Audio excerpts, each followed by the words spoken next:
Are you feeling overwhelmed by content creation? Here's what to do instead. Skip writing the new blog post that you were going to publish this week, this month, whatever your schedule is. Forget creating new content for social media too. Instead, I want you to look back at your most popular content over the past 90 days and see which pieces you can repurpose. Look at your analytics. I hope you have those. If you don't, have a look at how to get that in place.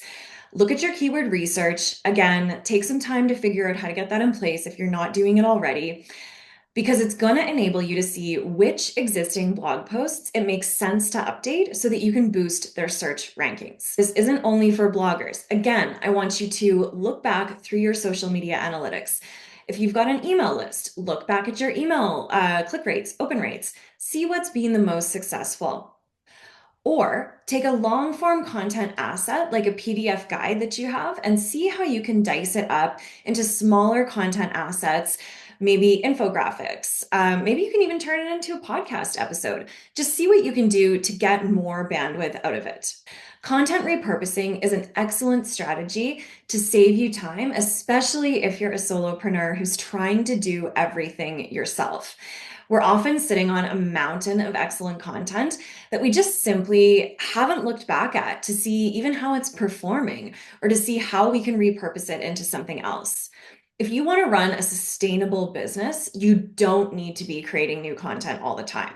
What you need to be doing is take a little bit of time to go back, evaluate, measure the success of your existing content, and again, repurpose, redistribute, and breathe new life into it for the various marketing channels that you're on. This is going to get you a lot further and it's going to save you a ton of time.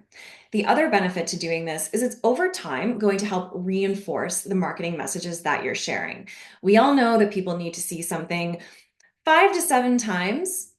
That was the old standard. I think it's a lot more now. I think with the information we're bombarded with, people probably need to see a message from you somewhere in the double digits.